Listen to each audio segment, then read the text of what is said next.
ce sont des credos de tous les jours. La situation du magistrat n'a pas été améliorée.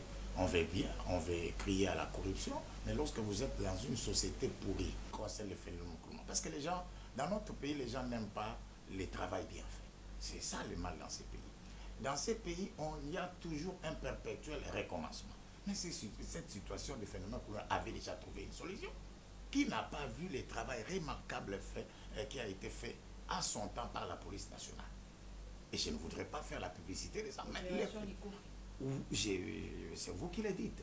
Mais il y a déjà, parce qu'il faut confondre, il ne faut pas confondre les cris des droits de l'homme avec le travail qui était fait sur le terrain. Mais la police était supérieure par rapport à ces phénomènes.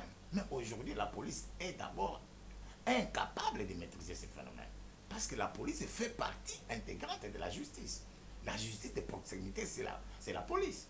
Comment la police aujourd'hui, hier qui était capable de maîtriser le phénomène colonial, la police d'aujourd'hui, les autorités policières sont incapables de maîtriser les coloniales qui se trouvent au-dessus pratiquement de la loi. Ils font leurs lois. Et en plus, madame, je voudrais ajouter, mais il y a eu également dans le domaine il y avait un ministre de la Justice qui a également avait fait des prouesses dans ces domaines. Mais dans ces pays, on ne fait que recommencer. Mais il faut d'abord s'informer auprès des personnes qui avaient eu à bien travailler à l'époque.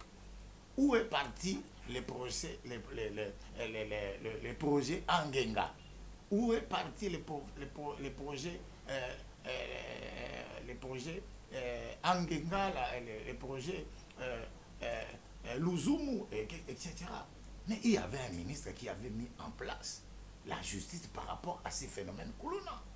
Maître, ces phénomènes puissent être totalement éradiqués comme la police n'y arrive pas, vous ne voyez pas? Moi, je crois que le travail doit être fait non seulement au niveau de l'exécution, parce que le problème, c'est que quand on arrête ces personnes, on met sur leur dos des infractions minimalistes, des infractions qui leur permettent de sortir.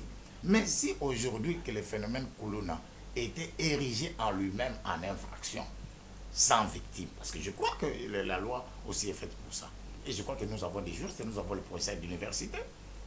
Mais lorsque on prend un Kuluna, on met sur le dos des Kuluna l'infraction des vols simples ou des vols qualifiés. Mais il sortira.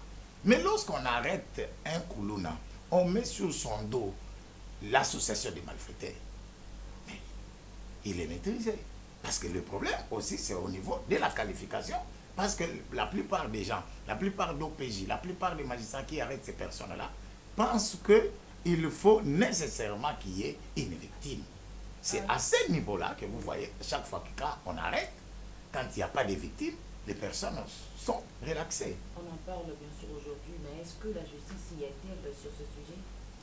Je crois que la justice fait comme il le veut avec les moyens, qu'elle a à sa disposition. Moi, je crois que s'il y a des efforts à faire, aujourd'hui, les efforts doivent être faits dans ce sens-là. La justice fait quelque chose, nous voyons des prouesses, nous voyons quand même par-ci, par-là. Et j'ai l'impression même que sous ces mandats, la justice s'est occupée beaucoup plus des Kuluna en cravate que des petits peuples. Et je crois que là, on doit rectifier. Parce qu'à l'époque, il y a quelques années, la justice s'était occupée plus des phénomènes Kuluna pour mettre l'ordre.